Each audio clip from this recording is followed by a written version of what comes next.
সূরাতুল মুলক যারা নিয়মিত তেলাওয়াত করবে আল্লাহর মেহেরবানিতে তাদের কবরে কোনো আযাব হবে না। করতে রাজি আছেন? কথা কয় না। করতে রাজি আছেন সবাই?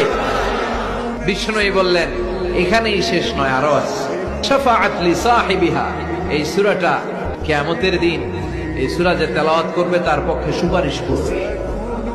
এজন্য বিষ্ণুই বললেন যে ব্যক্তি সূরাতুল মুলক নিয়মিত তেলাওয়াত করবে এই সূরাটা কিয়ামতের দিন ওই তেলাওয়াতকারীর জন্য আল্লাহর কাছে সুপারিশ করবে।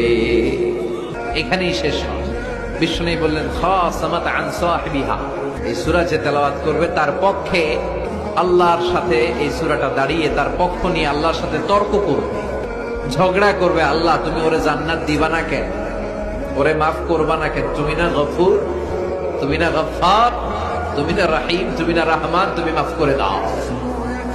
ও মিয়া, সুপারিশ করতেছে কে? সূরাতুল মুলক। সুবহানাল্লাহ কইবেন না? কতক্ষণ এই তর্ক আল্লাহর সাথে সে চালাবে? হাত্তা আদখালাহুল্লাহুল জান্নাহ, যতক্ষণ না আল্লাহ তার জান্নাতে না ঢুকায়।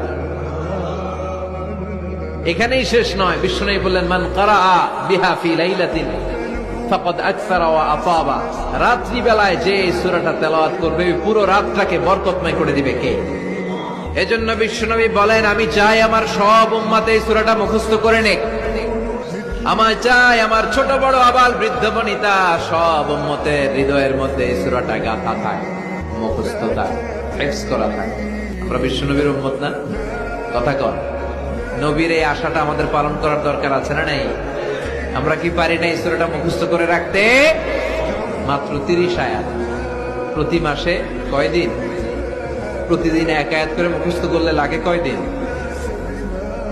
প্রতিদিন এক আয়াত করে মুখস্থ করলে 30 দিন এই সূরা মুখস্থ করতে রাজি আছেন? সবাই রাজি আছেন তো? মনে থাকবে?